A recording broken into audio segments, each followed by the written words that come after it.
siapa Ya'juj dan Ma'juj itu, kemudian kapan keluarnya, kemudian kalau keluar apa yang akan dilakukannya, kemudian bagaimana cara menghadapinya, dan juga bagaimana wafatnya. Hatta yakuna qablaha asyra ayatin tulu'us syamsi min maghribiha wa khurujud dabbati wa khuruju Ya'juj wa Ma'juj. Dalam sebuah hadis yang dikeluarkan Abi Dawud, Nabi SAW bersabda, tidak mungkin tegak hari kiamat sampai kalian mendapati 10 tanda dari tanda-tanda besar hari kiamat. Dalam hadis ini disebutkan sebagiannya. Pertama, munculnya matahari dari arah barat. Yang kedua, munculnya binatang bumi yang bisa bicara. Dan yang ketiga, Ya'juj dan Ma'juj.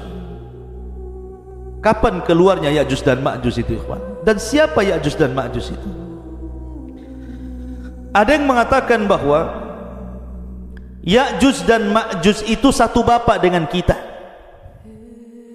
bukan satu bapak satu ibu. Kalau saya dengan antum itu satu bapak satu ibu, dari Adam dan Hawa.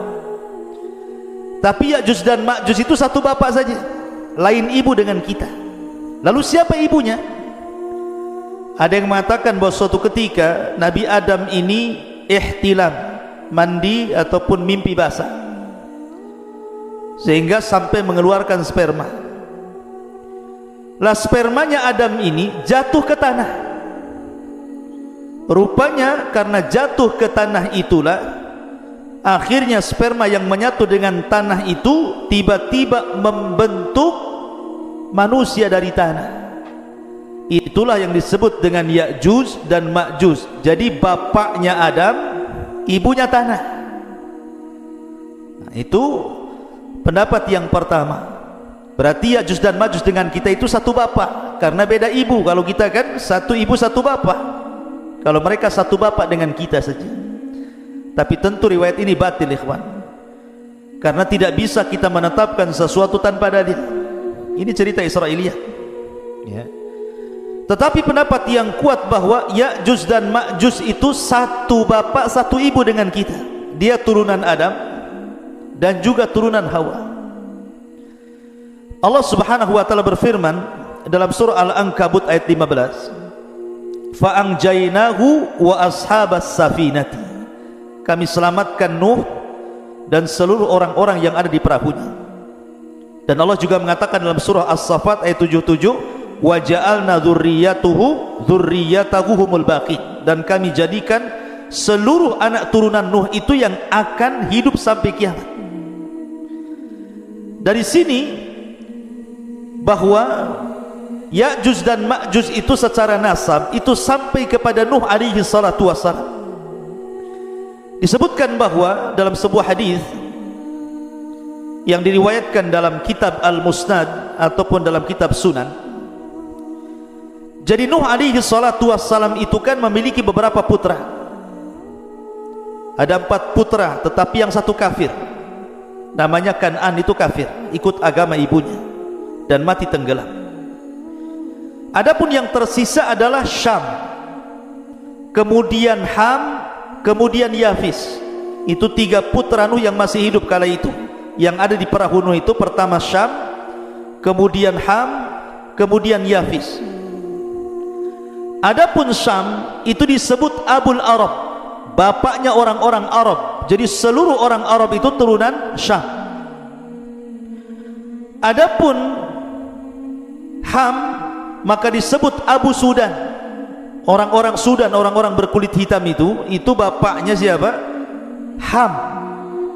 Adapun Yafis itu Abu Turk, bapaknya orang-orang Turku, bukan Turki, bukan. Turk itu adalah sebuah bangsa yang kemudian terdiri daripada beberapa bangsa-bangsa, dan itu diisyaratkan ke bangsa Asia kayak kita ini, itu turunan Yafis namanya.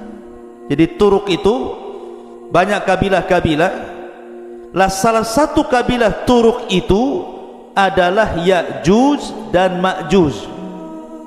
Jadi Ya'juj dan Ma'juj itu turunan daripada Yafis, dan Yafis ini putra Nuh alaihi salatu wassalam, dan nasab Nuh sampai kepada Adam alaihi salatu wassalam. Dari sini jelaslah bahwa Ya'juj dan Ma'juj itu manusia sama dengan kita. Dia bukan makhluk yang menyeramkan, bukan monster, bukan apa, bukan, sama dengan kita manusia, turunan Yafis ibn Nuh alaihi salatu wassalam. Adapun tentang sifat Ya'juj dan Ma'juj itu, bagaimana bentuknya sebenarnya? Ibnu Hajar rahimahullahu ta'ala menyebutkan beberapa pendapat para ulama tentang bentuk fisiknya Ya'juj dan Ma'juj itu. Kata beliau bahwa ada sebagian orang mengatakan bahwa Ya'juj dan Ma'juj itu badannya seperti syajaratil aruz, seperti pohon aruz. Pohon aruz itu berada di Syam atau tepatnya di Lubnan sana, di Libanon. Itu banyak pohon aruz, itu tinggi sekali ya.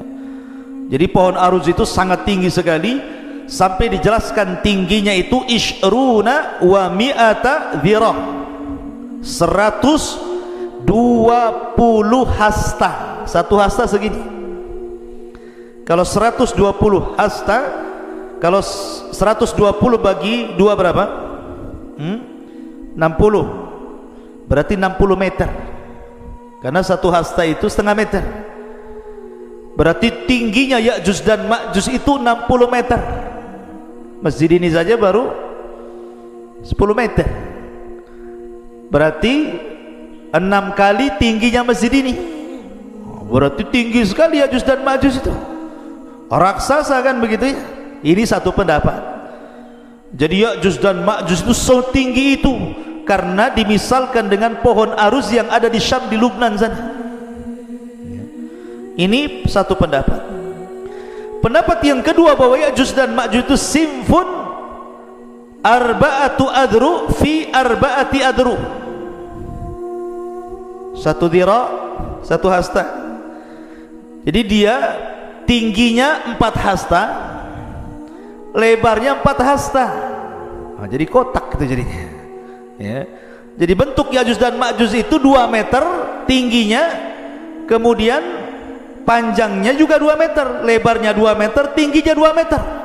Jadi kayak kardus jadi ya. Jadi itu ada juga yang mengatakan Ya'juj dan Ma'juj itu seperti itu. Kemudian juga ada yang berpendapat simfun yaftarishuna adhanahum wa yaltahifuna bil ukhra. Jadi Ya'juj dan Ma'juj itu punya telinga besar sekali, telinganya besar sekali, panjang. Jadi satu telinga digunakan untuk selimut dia kalau dia tidur, maka satu telinganya lagi digunakan untuk membunuh, untuk menyerang. Nah, ini kayak apa ini? Telinganya besar sekali ya. Kemudian juga ada yang mengatakan bahwa Ya'juj dan Ma'juj itu tuluhum shibrun aw shibraini wa atwaluhum salasata ashbar. Paling tinggi 3 jengkal segini. Nah, seginilah, segini. Ada juga yang 2 jengkal, ada juga 1 jengkal segini tingginya. Berarti manusia kerdil. Tapi sekali lagi ini hanya pendapat, tidak didasari dalil-dalil sama sekali. Ini hanya dinukilkan dari kisah Israiliyat. Jadi Al-Hafidh Ibnu Hajar menukilkan pendapat tentang bentuk Ya'juj dan Ma'juj ini adalah semuanya riwayat dhaifah, tidak ada yang sahih. Lalu yang sahih seperti apa? Yang sahih diriwayatkan dalam sebuah hadis dari Ibnu Harmalah, dari bibinya, yang diriwayatkan oleh Imam Ahmad dalam musnadnya. Ini bentuk fisik asli yang sahih. Disebutkan dalam sebuah hadis, khataba Rasul sallallahu alaihi wasallam wa huwa asibu isba'ahu min ladghati aqrabin. Rasul sallallahu alaihi wasallam berkhutbah dalam keadaan jarinya tersengat kalajengking. Kemudian beliau mengatakan, innakum taquluna la aduwa wa innakum la tazaluna tuqatiluna aduwan hatta ya'tiya Ya'juj wa Ma'juj iradul wujuh sigharul uyun syuhbus syi'af min kulli hadhabin yansilun ka'anna wujuhahum al-mujanal mutraqatu. Kata Nabi SAW, kalian mengatakan tidak ada musuh lagi, padahal sesungguhnya kalian akan terus memerangi musuh sampai datangnya sebuah kaum yang namanya Ya'juj dan Ma'juj. Siapa mereka? Mereka adalah lebar mukanya, kecil matanya alias sipit, warna putih di rambut atasnya. Mereka mengalir dari tempat-tempat yang tinggi, seakan-akan wajah mereka persis seperti perisai perang. Artinya bahwa Ya'juj dan Ma'juj itu kalau kita kelompokkan satu dunia ini, orang-orang yang mirip dengan Ya'juj dan Ma'juj itu berdasarkan hadis Imam Ahmad ini mengisyaratkan kemana? Ke bangsa Cina. Ke bangsa Cina kan. Kita ini orang-orang Asia itu kan matanya sipit, bulat, pendek gitu ya. Orang-orang kayak orang-orang Mongol gitu ya. Ya, jadi Ya'juj dan Ma'juj itu disyaratkan kepada bangsa-bangsa Cina. Tapi bukan berarti kemudian Ya'juj dan Ma'juj itu Cina, tidak ada. Bukan, orang Cina bukan Ya'juj dan Ma'juj. Maksudnya fisiknya persis seperti mereka. Seperti orang Cina. Kalau Novel ini tidak seperti orang Cina, orang Bangla ini. Ya. Jadi Ya'juj dan Ma'juj itu seperti orang Cina, maksudnya fisiknya, tapi bukan berarti Cina itu Ya'juj Ma'juj, tidak. Karena ada yang berpendapat bahwa Ya'juj Ma'juj itu Cina, bukan. Kemudian benteng yang dibangun Dzulqarnain itu tembok Cina, nggak nyambung ikhwan. Jaka sembung nggak nyambung. Kenapa? Karena tadi saya sudah jelaskan ayatnya kan, bahwa temboknya Dzulqarnain itu terbuat dari besi, kemudian dilumuri tembaga. Nah, tembok Cina dari mana? Dari tembok, dari batu bata aja disusun. Yang kedua, tembok Cina pernah roboh sebagiannya. Kalaupun seandainya dirudal itu bisa roboh, tapi benteng Ya'juj dan Ma'juj tidak bisa, kuat sekali. Dan itu berdasarkan Al-Quran dan juga hadis Nabi SAW, tidak mungkin roboh benteng itu kecuali Allah izinkan roboh. Jadi tidak ada kaitan benteng Cina dengan bentengnya Dzulqarnain atau Ya'juj dan Ma'juj dengan orang Cina, nggak ada kaitan di situ. Ya'juj dan Ma'juj lain, benteng Cina juga lain, bukan benteng Ya'juj dan Ma'juj. Ya, secara fisik ya persis gitu saja. Ya. Ma'asyiral muslimin yang dimuliakan Allah Subhanahu wa taala. Kemudian dari segi jumlah mereka kan sekarang terkurung ikhwan, karena ada yang mengatakan di balik benteng ini di mana? Apakah dalam tanah, di gua-gua, di gorong-gorong gitu ya, atau di dalam dasar lautan, atau di atas bumi, wallahu alam. Tetapi lihat bagaimana Allah Subhanahu wa taala gambarkan betapa banyaknya mereka. Nabi SAW bersabda dalam hadis Abi Sa'id Al-Khudri radhiyallahu anhu. Nabi SAW mengatakan, yaqulullah, berarti di sini hadis qudsi ya, Allah berfirman, ya Adam, wahai Adam. Jadi suatu ketika Allah akan memanggil Nabi Adam. Kemudian Adam mengatakan, labbaika wa sa'daika wal khairu fi yadaik. Kata Adam, labbaik, ku sambut panggilanmu ya Rabb dengan senang hati dan kebaikan semua di tanganmu ya Rabb.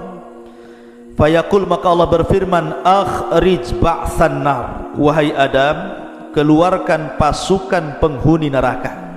Adam, keluarkan pasukan penghuni neraka. Kemudian dia mengatakan, inna kulla alfi tis'a mi'atin wa tis'atan wa tis'ina fa indahu yashibus saghir wa tada'u kullu dhati hamlin hamlaha wa tara an-nasa sukara wa ma hum bisukara walakinna adzaballahi syadid. Qalu ya Rasulullah wa ayyuna dhalikal wahid? Qala abshiru fa inna minkum rajulan wa min Ya'juj wa Ma'juj alfa. Perhatikan. Kemudian kemudian Allah berfirman kepada Adam, keluarkan pasukan penghuni neraka. Adam bertanya, apa pasukan penghuni neraka itu ya Rabb? Maka Allah mengatakan, mereka dari setiap 1000 orang 999 orang Jadi perbandingan kita dengan Ya'juj dan Ma'juj itu, jadi kalau ada 1000 orang, maka satu kita 999 Ya'juj dan Ma'juj. Anda bisa bayangkan bandingannya itu. Jadi kalau antum di sini ada 20 orang, dibandingkan dengan Ya'juj dan Ma'juj, setiap satu orang bandingannya 999. Berarti jumlah mereka banyak. Jadi kalau antum melawan Ya'juj dan Ma'juj, antum satu orang melawan 999 Ya'juj dan Ma'juj. Kira-kira menang gak? Antum satu orang lawan satu orang aja kalah antum.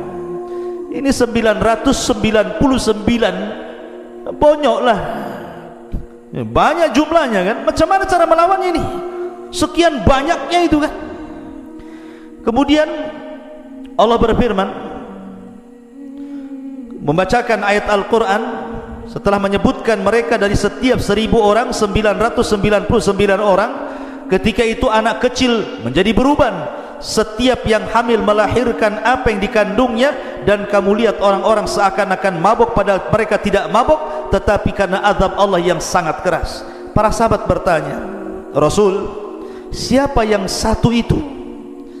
Maka Nabi SAW mengatakan, bergembiralah, sesungguhnya penghuni neraka itu satu di antara kalian, dan Ya'juj dan Ma'juj 1000 dari mereka. Artinya dari 1000 orang itu satu di antara kita, 999 dari mereka.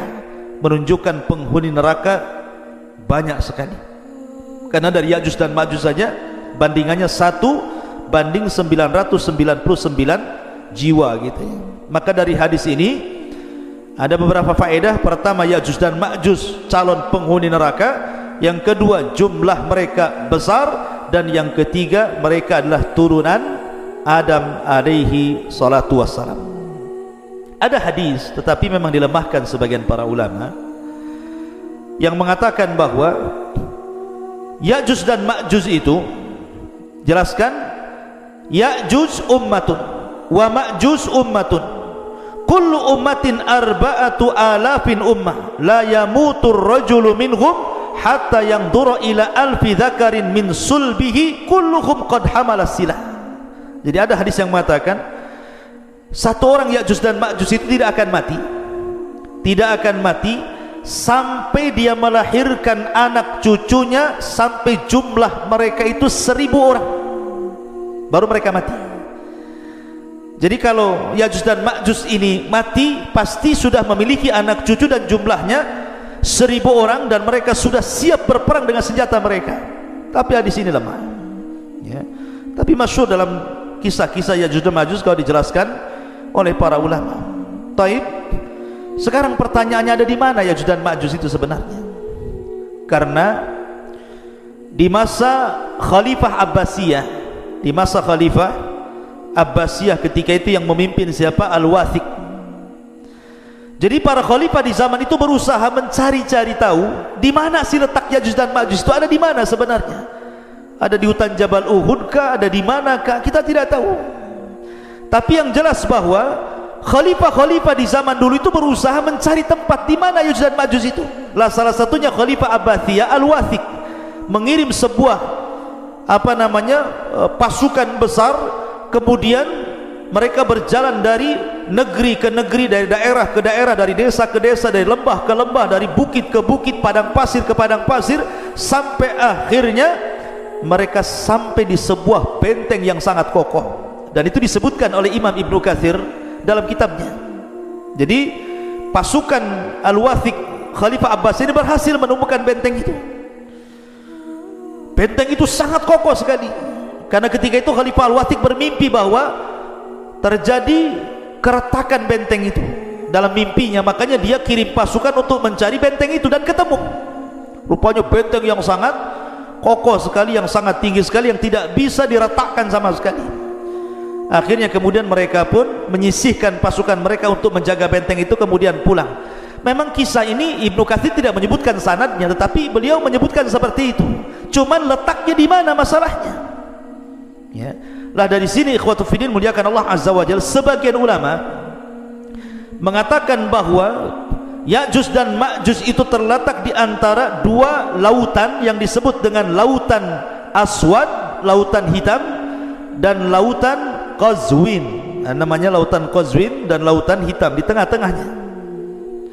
Ada juga yang mengatakan seperti yang dikatakan oleh Al-Imam At-Tabari, Al-Imam At-Tabari rahimahullahu taala, bahwa letak Ya'juj atau bentengnya Dzulqarnain yang di baliknya itu ada Ya'juj dan Ma'juj, itu baina Armenia wa Adribijan walakin lam yasil ahadun ila dzalik. Kata At-Tabari mengatakan bahwa letak benteng Dzulqarnain atau letak Ya'juj dan Ma'juj itu ada di antara Armenia dan Adribijan.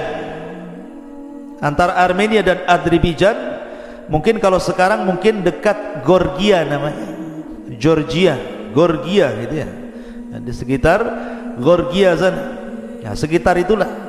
Mungkin dari Cina itu ke arah mana itu, ke arah selatan ke utara gitu ya, nah, sekitar itu. Tapi yang jelas tidak ada satupun orang yang sampai ke situ. Adapun kisah Ibnu Katsir tentang delegasi Khalifah Abbasi Al-Wathiq ini wallahu alam, karena tidak bersanad masalahnya. Tapi yang jelas kita yakini bahwa Ya'juj dan Ma'juj itu ada di balik benteng Dzulqarnain. Kapan keluarnya wallahu alam, karena itu tanda dari tanda-tanda kiamat besar. Sekarang bagaimana keluarnya? Bagaimana cara keluarnya? Ma'asyiral muslimin yang dimuliakan Allah Azza wa Jalla, saya akan runut satu tanda kiamat sebelum keluarnya Ya'juj dan Ma'juj.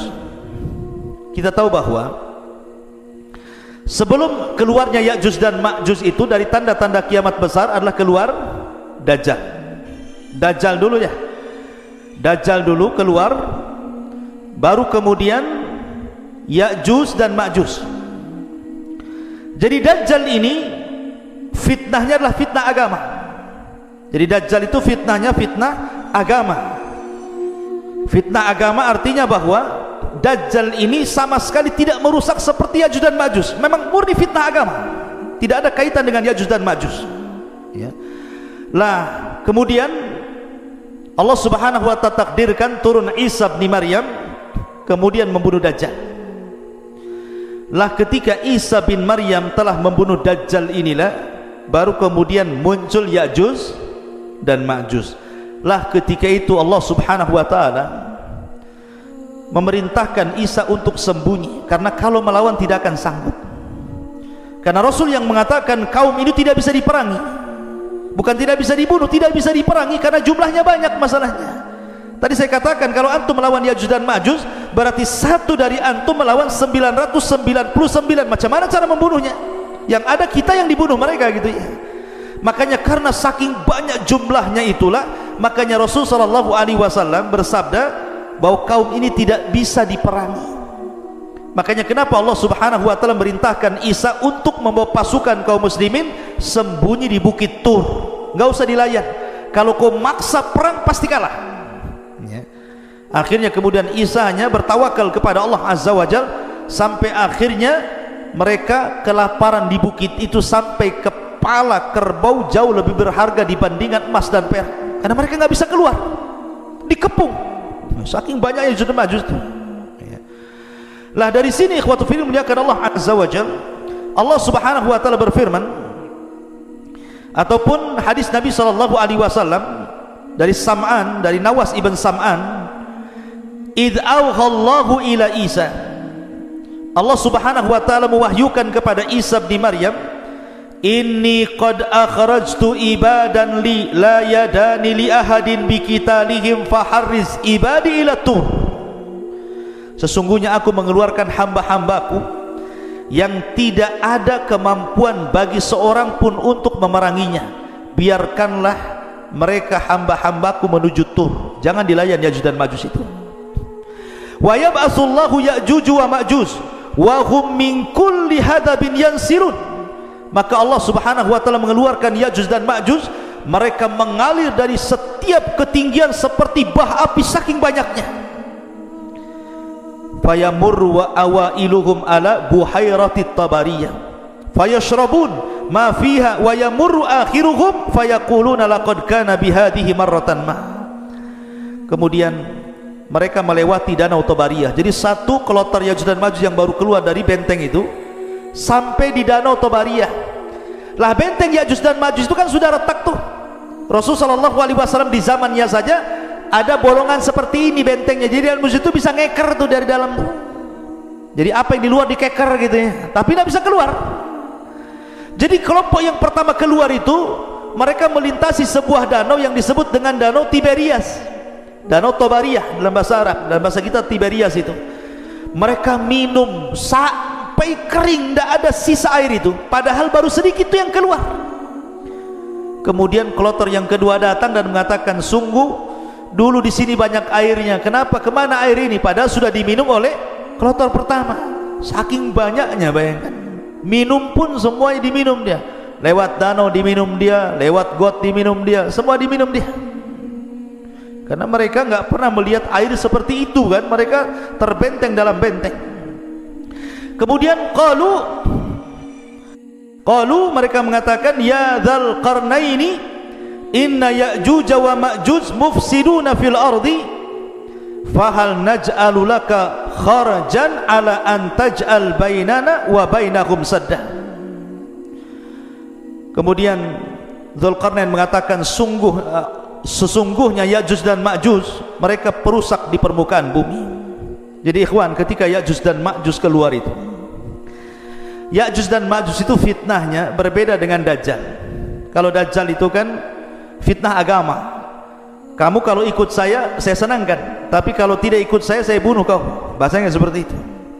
Ataupun mungkin fitnah yang lain, fitnah dabatul ar gitu ya, fitnah binatang yang melata dari perut bumi, tugasnya stempel saja, mukmin kafir gitu. Tapi Ya'juj dan Ma'juj ini memang asli merusak, tidak ada hubung kait dengan agama. Pokoknya keluar saja dia dibantainya semua orang yang di luarasnya. Lihat pohon ditebang, lihat bangunan dirobohkan, lihat air disedot airnya, lihat lautan habis dimakannya. Pokoknya semua yang ada depannya dihancurkan dan tidak dibangun lagi. Jadi tugasnya yang merusak saja.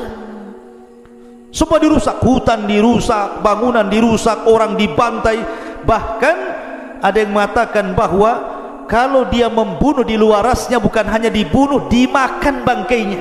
Jadi mereka itu kanibal, memakan, bahkan sesama mereka pun mereka memakan. Bagi mamanya Ya'juj dan Ma'juj meninggal salah satu di antara mereka, dimakan jasadnya. Sampai seperti itu gitu ya kerusakannya. Jadi ngeri gitu ya Ya'juj dan Ma'juj itu. Makanya wajar kalau seandainya tidak ada satupun ras di luar Ya'juj dan Ma'juj, kecuali mereka akan dibantai, dibunuh, dimakan, kecuali yang sembunyi. Mereka selamat, kalau nggak sembunyi mereka tidak selamat. Makanya kemudian Ya'juj dan Ma'juj ini mereka akan terus menyerang di luarasnya, akan keliling dunia, akan membantai ke desa-desa, ke kota-kota, ke daerah-daerah, ke kutub-kutub. Mereka akan meluas di mana-mana sampai ketika mereka sudah puas karena merasa sudah tidak ada lagi yang diserang, sombong mereka. Kesombongan itulah sampai kemudian mereka mengatakan, qatalna man fil ardi sanaqtuluhu man fis sama, katanya. Kami sudah membantai orang-orang yang di bumi, sekarang yang di langit ku bantai juga, katanya. Lihat, dia mau membantai orang-orang yang di langit, malaikat. Bumi ini kecil ikhwan dibandingkan dengan langit, kata Nabi SAW, seperti kita punya cincin dilempar ke padang pasir. Bumi itu cincinnya, padang pasir itu langitnya. Apalagi panah tombak kecil-kecil lagi kan gitu ya. Kemudian dilemparkan ke bumi, macam mana coba? Cincin dilempar ke padang pasir, lah bumi ini cincinnya, langit di padang pasirnya. Kemudian mereka melempar tombak, melempar tanah ke langit, panah-panah ke langit. Kemudian mereka ditipu oleh Allah, wa yakiduna kaida. Tiba-tiba Allah sedot itu panah sama tombak itu sampai keluar jalur awan, sampai gak kelihatan ya. Kemudian setelah tombak dan panah mereka itu menembus awan-awan, tiba-tiba kemudian dibalikan lagi sama Allah.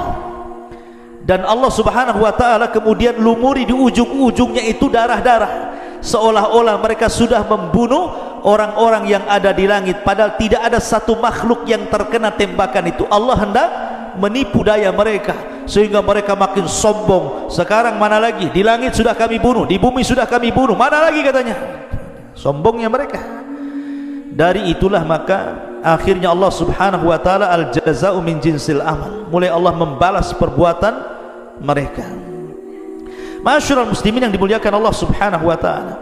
Lah Ya'juj dan Ma'juj ini sebenarnya mereka susah keluar sebenarnya. Setiap hari itu mereka sampai hari ini mereka hendak keluar melobangi. Jadi kalau sudah lubang kemudian matahari mulai terbit, maka matahari mulai terbenam, maka mereka kemudian pulang lagi. Begitu setiap hari, ya. Ketika mereka datang lagi, rupanya lubang yang kemarin sudah tertutup lagi. Sampai akhirnya di akhir zaman, kata Nabi SAW, pimpinan mereka Ya'juj dan Ma'juj mengatakan kepada anak buahnya, "Ghadan nahfiru insyaallah." Besok, katanya Ya'juj dan Ma'juj, pemimpinnya mengatakan, kita akan gali lagi lubang ini insya Allah. Setelah diilhamkan pemimpinnya mengucapkan insya Allah, maka tiba-tiba lubang itu tidak kembali lagi, tetap lubang. Akhirnya digali sampai mereka bisa menembus di luar benteng. Dari situ Allah mengatakan min kulli hadabin yansilu, keluar semua dari lubang itu, kemudian membantai, membunuh di luarasnya. Ma'asyiral muslimin yang dimuliakan Allah Azza wa Jalla. Lalu bagaimana akhir perjalanan Ya'juj dan Ma'juj itu? Jadi ketika Ya'juj dan Ma'juj itu sudah membantai semua di luar rasnya, manusia-manusia di luar rasnya, kecuali yang selamat ya tadi Isa dan para pengikutnya yang ada di Bukit Tur, dan orang-orang yang sembunyi entah di mana, entah berantai, yang penting mereka selamat. Maka Isa melihat kerusakan itu kemudian berdoa kepada Allah agar Allah menghancurkan mereka. Dari sini Allah Subhanahu wa taala kemudian mengutus apa? Naghaf. Apa Naghaf?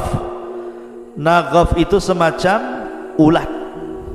Lihat bagaimana kalau Allah menghancurkan sebuah kaum, tidak perlu ngirim buaya, apalagi buaya darat, ya.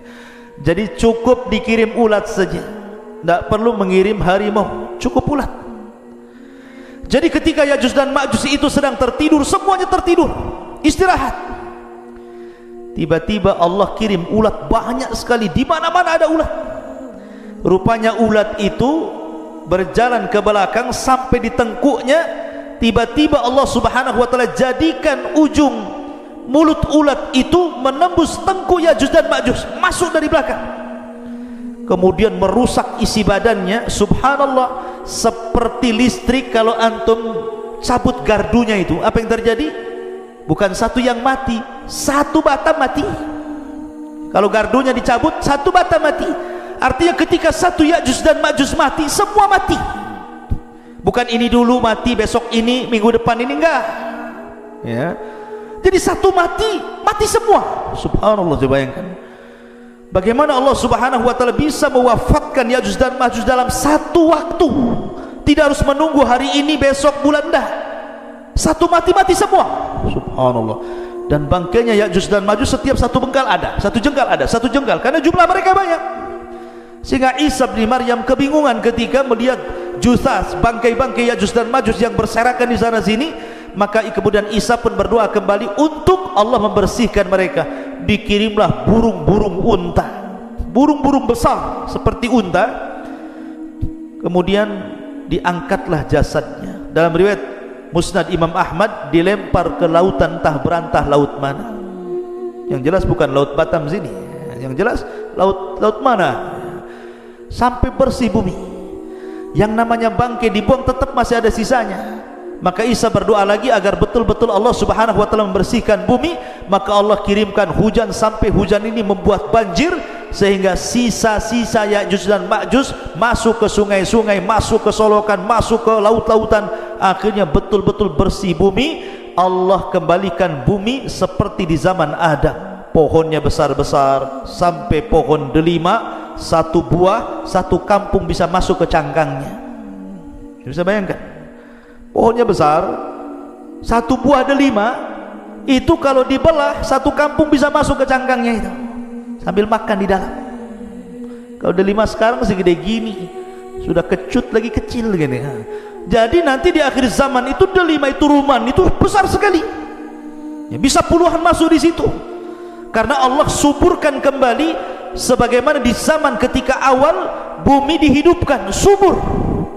Dari sini akhirnya Isa bin Maryam mulai membawa pasukan Imam Mahdi yang sudah meninggal, memimpin dunia, mematahkan salib, kemudian membunuh babi, kemudian menegakkan keadilan. Bagi yang tidak mau ikut syariat Islam maka akan dibantai, bagi yang ikut maka selamat. Sampai akhirnya Isa pun haji. Setelah haji kemudian Isa bin Maryam meninggal dunia. Hanya 7 tahun setelah itu Isa bin Maryam meninggal dunia. Nah, itu diantara kisah Ya'juj dan Ma'juj yang disebutkan dalam surah Al-Kahfi. Wallahu a'lam. Mudah-mudahan ada manfaatnya sebagai pengetahuan. Subhanakallahumma bihamdika asyhadu an la ilaha illa anta astaghfiruka wa atubu ilaik. Allahu ta'ala. Assalamualaikum warahmatullahi wabarakatuh.